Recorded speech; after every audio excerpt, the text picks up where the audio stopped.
Bonjour et bienvenue sur cette réflexion sur le rejet ultime, selon Apocalypse 3,16.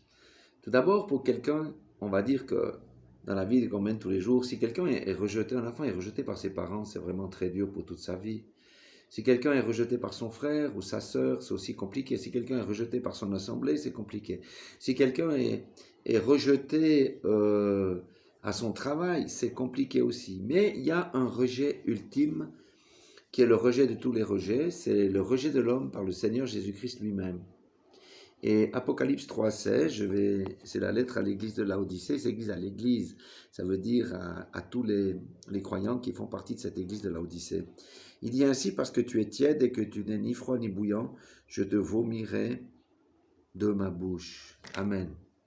C'est la question ici du tiède. Qu'est-ce que le tiède? Le tiède n'est ni froid ni bouillant, c'est quelqu'un qui est un bout avec le monde, qui est un bout avec l'Église. Alléluia.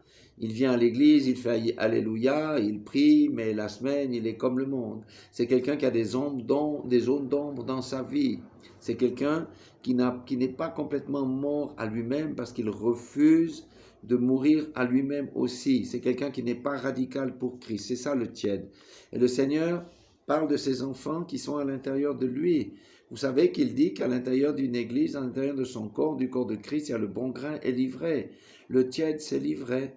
Et il sera rejeté. Pourquoi il est à l'intérieur du corps de Christ? Parce qu'on ne peut pas vomir quelque chose qu'on n'a pas dans l'estomac.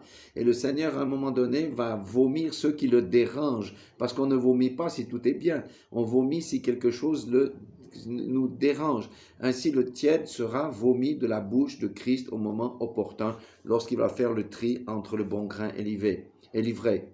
Voilà, le Seigneur nous exhorte à nous examiner, de voir quelle est l'intensité de notre feu pour lui, de nous repentir si on a besoin et de revenir à son service, de revenir en lui, de le mettre en priorité dans nos vies, parce que la pénalité est quand même très importante, c'est d'être vomi de sa bouche à un moment donné. Parce que le Seigneur Jésus-Christ lui-même a dit, lorsque le Fils de l'homme reviendra sur la terre, trouvera-t-il la foi? La foi, c'est pas de croire en Dieu. La foi, ça concerne la marche par la foi. Voilà, soyez tous bénis dans le nom puissant de Jésus-Christ de Nazareth.